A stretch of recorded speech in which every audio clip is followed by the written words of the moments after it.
Is there a particular player in the NFL right now that you have watched this past year and what you're trying to build your game around that you can predict that people are going to see this year in 2023 that you're going to play like? There's actually a couple of players that I could kind of say parts of their game that I really think that will be shown during my game. I can't really pick one player in particular just because I'm a little different. I love the way that Jalen Ramsey was attacking players at the line this year. He was pressing dudes. You see him making tackles. He was getting sacks. And I definitely think people are going to see that side of my game, that aggressive side. But also, I'm going to try to definitely incorporate some of the great safety play I've seen this year out of guys like Derwin James when it comes to block destruction, when it comes to the way I'm attacking receivers and tight ends that come up to block me or at the point of contact tackling. And then when it comes to playing the ball in the air, I'm trying to play that thing like Asante Samuel. You feel me? That 3 picks in 1.5 is kind of crazy. For some guys, it's really easy to just sit there and jump routes. For me, man, it's a little harder. I'm a guy that I always love to play technically sound. Guys like that who can play technically sound and jump routes, a guy like Asante Samuel can do stuff like that. I just only aspire to be more like that. Stop. You're better than Asante Samuel. I understand how good his father was, and I liked Asante Samuel Jr. Where he was drafted and where he fell to the Chargers, I think he's a good player. He's a little overrated. That game that he had against the Jaguars was a good first half, and then he completely disappeared in the second half. And I don't want to hear about the coaching because if you're a shutdown corner, you don't let any of those wide receivers get open like they did in that game. Kirk should never have been open in the second half of that game the way he was. And that has a lot to do with y'all seen that route he had against James in the slot? Yeah.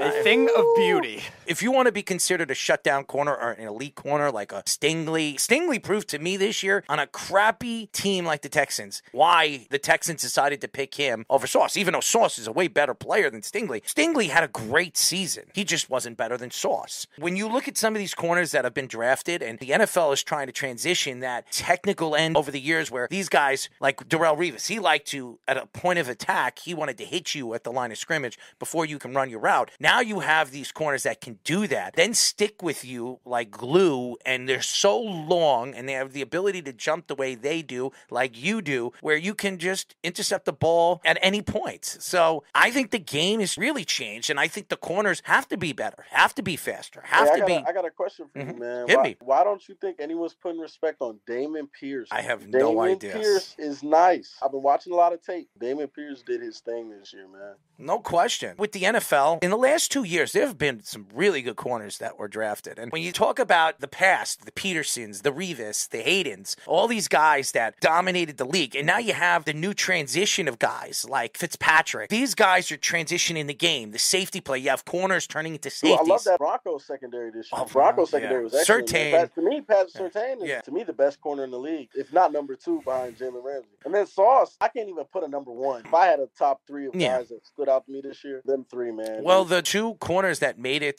to the All-Pro team was Sauce and Surtain. As far as what the NFL looks at numbers, percentages, those guys were the dominant force. But there's so many good young corners in the NFL. And Woolen from Seattle. Man. He's fast. He can jump. I seen this one play he had. He was fully beat. He was in trail, man. The guy had 5 yards of separation on him. And dude just put his head down and kept running. And then turned at the last second, played the guy's hands, knocked the ball out of his hands. Yeah, I think it was against the Niners. I think it was Juwan Jennings. I love those effort plays, man. When I see stuff like that, that stands out to me. And I remember guys from stuff like that. Having that effort and playing with that swag, man. There's been a lot of great DB play this year. One of my favorite things to do. There's these NFL little highlight tapes where they'll put just wide receiver and DB play for each week, one-on-ones, and it'll just show kind of reps, and it'll be like 15 minutes. I'll sit there and watch that and just maybe watch how D-Hop releases like 18 times, or watch Devontae Adams and look at his slide release and how he's all pretty with his feet and see how I would strap it, stuff like that. I'll sit there and do that all day. That's why I think watching the corner play and how precise that you have to be, and you have to run routes like the wide receivers. You have to keep up with the wide receivers, and a lot of these defenses are run man-to-man now. I know a lot of coaches like the Jets and Robert Saleh, he likes to run zone. Zone doesn't work when you play against dominant wide receivers, guys that can go out there and you have to double team. And Robert Saleh had a lot of problems in the second half stopping some of these good wide receivers, these fast wide receivers. You have to learn how to play man-to-man. You have to be a dominant force and shut down one side of the field, and you need that one guy. So I think every team needs that guy. There's just not many corners. As good as these corners that we speak about, there are not many shut-down corners in the NFL. I would say there's about 5 of them. I'm going to put him on there. He's going to shut down the whole left side. In the development, like you said, Patrick Surtain, he's fantastic. Sauce Gardner, another one, fantastic.